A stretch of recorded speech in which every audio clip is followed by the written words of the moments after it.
नमस्कार विद्यार्थी मित्रांनो, आजच्या आपल्या या तासिकेत आपणा सर्वांचं स्वागत. आज आपण ॲग्रो कॉम्प्लिमेंटरी ऑक्युपेशन्स याबद्दल थोडी माहिती घेणार आहोत. ॲग्रो म्हणजे शेतीशी संबंधित, कॉम्प्लिमेंटरी बेनिफिशियल आणि ऑक्युपेशन्स म्हणजे व्यवसाय बिझनेस. थोडक्यात शेतीला पूरक असे जे व्यवसाय आहेत ज्यामुळे शेतकऱ्यांची आर्थिक स्थिती जास्त बळकट आणि मजबूत होऊ शकते, अशा काही व्यवसायांची माहिती आपण आज थोडक्यात घेणार आहोत. सर्वप्रथम ॲनिमल हजबंड्री म्हणजेच पशुपालन.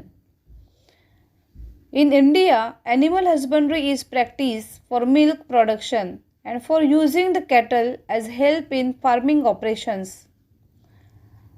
For example, cows and buffaloes are raised for milk, while bulls and male buffaloes for pulling the heavy loads or working in farms.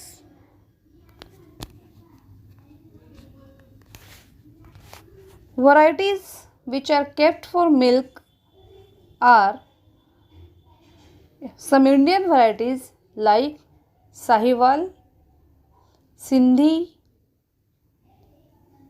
Gir, Lal Kandhari, Devni, Khillari and Dangi. While some exotic varieties, that is foreign varieties like Jersey, Brown Swiss, Holstein, etc. For high yield of milk, proper care of cattle is necessary. गुरांपासून जास्तीत जास्त दुधाचं उत्पन्न मिळावं म्हणून त्यांची योग्य ती काळजी घेणं गरजेचं आहे. त्यात सर्वप्रथम बॅलन्स डाएट म्हणजे संतुलित आहार, समतोल आहार. समतोल आहार जसा आपल्याला आवश्यक आहे तसा गुरांसाठी सुद्धा तो अत्यावश्यक आहे. Balance diet of cattles which includes all constituents of food should be given to cattle. All constituent सर्व प्रकारचे घटक, आवश्यक असलेले घटक पदार्थ त्या अन्नातून त्याला मिळत असतील गुरांना तर ते झालं त्याच्यासाठी संतुलित आहार. काय असलं पाहिजे त्यात? It must include fibre rich course food, fodder and sufficient water. Fibre rich तंतुमय पदार्थ योग्य प्रमाणात असलेलं असं कोर्स बारीक केलेलं अन्न, फॉडर चारा त्याचा आणि पुरेशा प्रमाणात पाणी.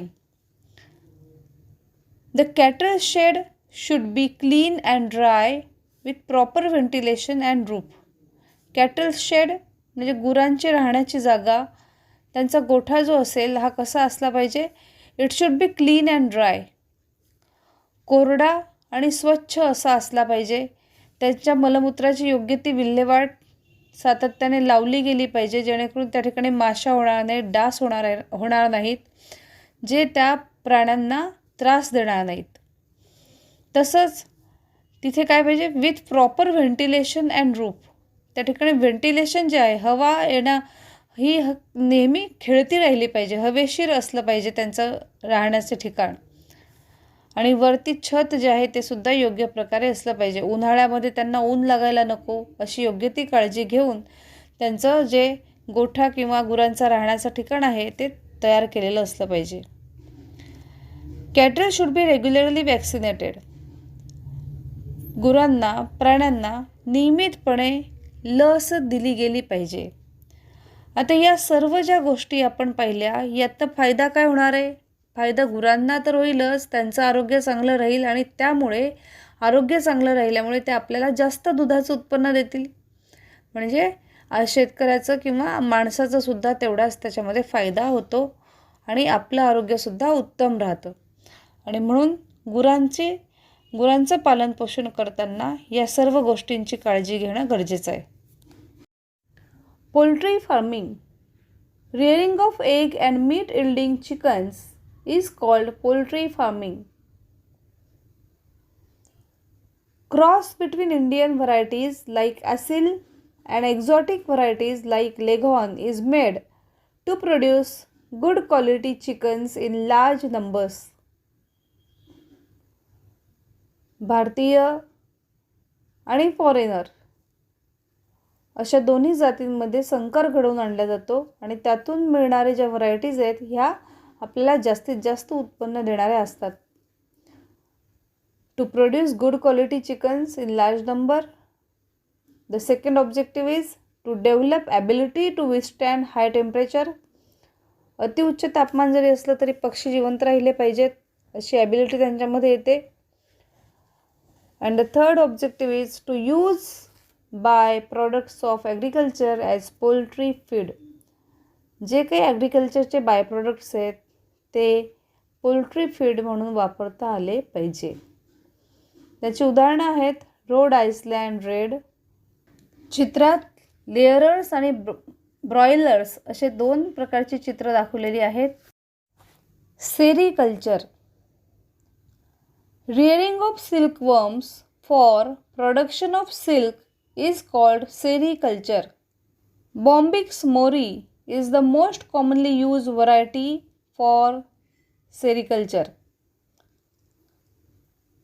If you observe life cycle of silkworm, you can see that it consists of 4 stages: egg, larva, pupa, and then adult. Thousands of eggs deposited by female moths are incubated artificially.